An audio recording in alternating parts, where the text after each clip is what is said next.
Hello, everyone. I'm Adrian Ochoa with your look at sports. ABC7 is the official home of the UTEP Miners, and we're committed to bringing you in-depth coverage of everything going on at UTEP, especially right now during this COVID-19 era. Joining me now is UTEP Athletic Director Jim Senter. Jim, thanks for taking the time to join us today. Hey, Adrian, it's my pleasure. Thanks for having me on, and it's always a delight to be with you all and talk about UTEP and minor athletics.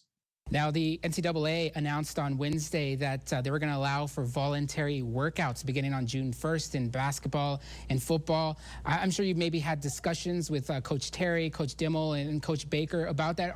Is UTEP planning to hit the ground running on June 1st, maybe take some time? And how do you ensure the players' safety?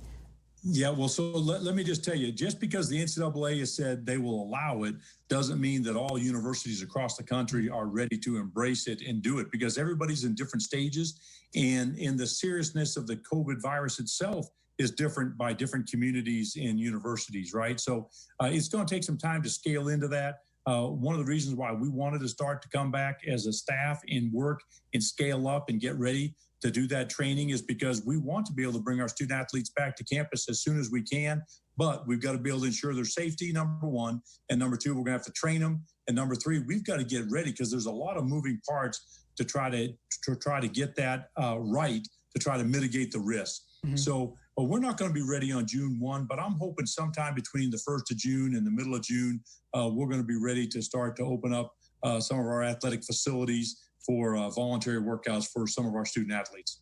Okay, that's great. It's great to know. And with sports, slowly making its return, it seems to be that they're doing it without any fans. And obviously, it's still early. The NCAA hasn't made a decision on that. But are you all preparing on the possibility of playing with no fans in the Sun Bowl? Is that something that you're looking at as of right now? Adrian, that's a great question. Let me just say, first of all, we're planning and are very optimistic that we're going to have a full football season, and our sports are going to start on time in the fall like we planned. We're developing a lot of different contingencies to that statement, and we'll be prepared for whatever we have to do to continue to move forward, keeping our student athletes safe and our faculty, staff, and the rest of our students. So I'm hopeful that we can. So it would be premature to say that, there's not going to be any fans in the stands because we just don't know. But we'll be prepared if we have to, implement social distancing in the football stadium as an example. We'll be ready for that and have a plan for that.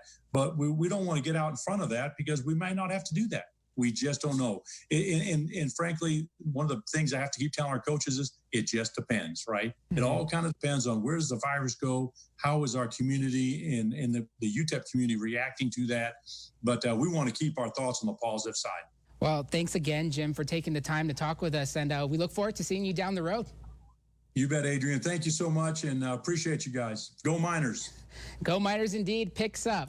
Well, there's your look at sports. I'm ABC7's Adrian Ochoa.